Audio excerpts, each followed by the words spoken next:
pa rin ang mga dumalaw sa Manila North Cemetery ngayong mismong undas.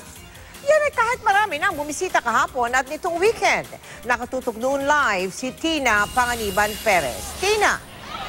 Mel, inaasahang hanggang 2 milyong tao ang dadalaw rito sa Manila North Cemetery ngayong araw.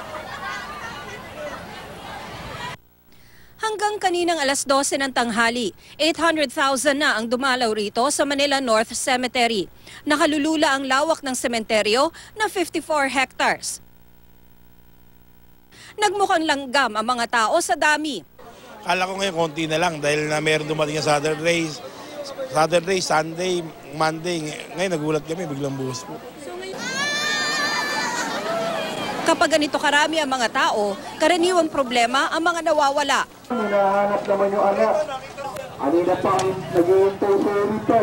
At mga nahihilo. Nagkalat naman ang mga first aid station at medical team. May ilang ipinagbabawal na bagay pa rin na kumpiska. May ilang nagbigay-pugay naman sa nakahimlay na dating mga pangulo. Pati sa puntod ni FPJ. Maraming mga ibinebenta sa loob at labas ng Manila North Cemetery.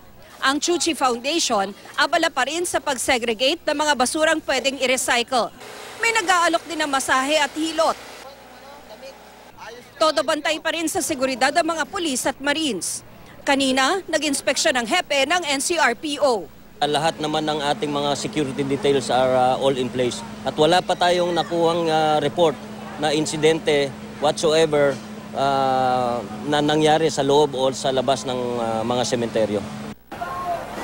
Kahit hindi na holiday bukas, inaasahang may ilan pa ring dadalaw sa mga sementeryo kaya ang mga police assistant desk magpapatuloy raw hanggang bukas. Mel? Maraming salamat sa iyo, Tina Panganiban Perez.